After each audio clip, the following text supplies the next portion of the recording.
Assalamualaikum. Good afternoon to all audience. First, I would like to thank the Bandung Creative Movement 2021 Commit for allowing me to present the result of this study.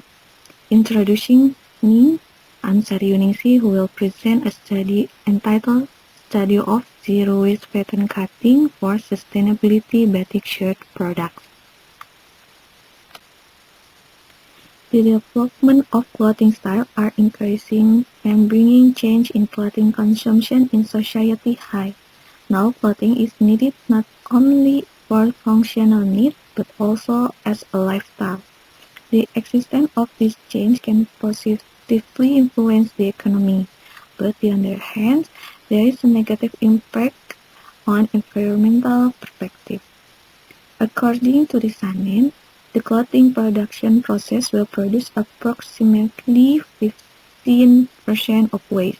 For that, the movement of minimize waste needs to be encouraged to create environmentally friendly clothing products. So, the concept of sustainable production is the key to developing environmentally friendly products in the future. With this condition, designers and practitioners in the fashion sector are currently trying to apply the concept of zero waste fashion. This concept seeks to optimize the clothing production process from upstream to downstream. One part of the concept is zero waste pattern cutting. Zero waste pattern cutting is a method of developing clothing patterns that are formulated not to cause waste. This technique is widely grown in several local brands or designers. As one of the typical Indonesian clothing, batik pattern shirt also produce waste. However, the concept is still limited to the development of alternative coloring materials and has not applied the zero waste pattern cutting method. The results of this study are design of batik pattern shirt already by several researchers, such as Mulyono and Bimantoro, but discuss the proper and effective method of placing batik motif through clothing pattern and the composition of motif on the fabric surface. Creating rhythmic pattern of motif on the part of the shirt is needed to design the placement of clothing patches on fabric surface.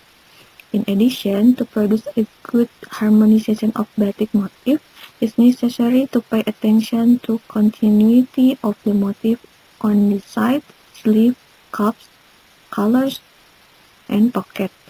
Unfortunately, neither of these studies has implemented pattern development with the concept of zero waste pattern cutting, as shown in this slide.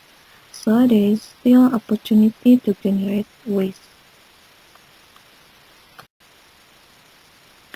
In another study, Risale also said that fabric effectiveness is necessary to design clothing patterns that apply zero waste.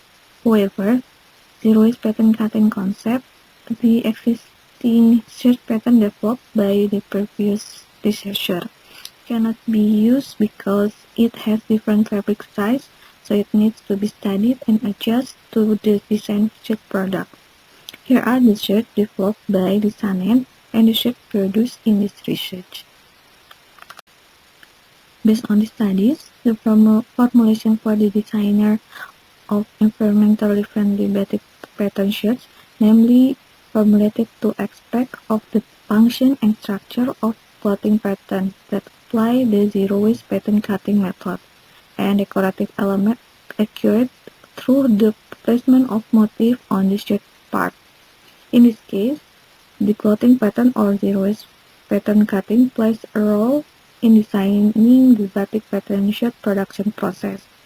With this design formulation, environmentally friendly batik pattern shirt and produce batik pattern shirt with aesthetic efficiency and selling value. It is the end of my presentation. Thank you for the opportunity and see you. Thank you.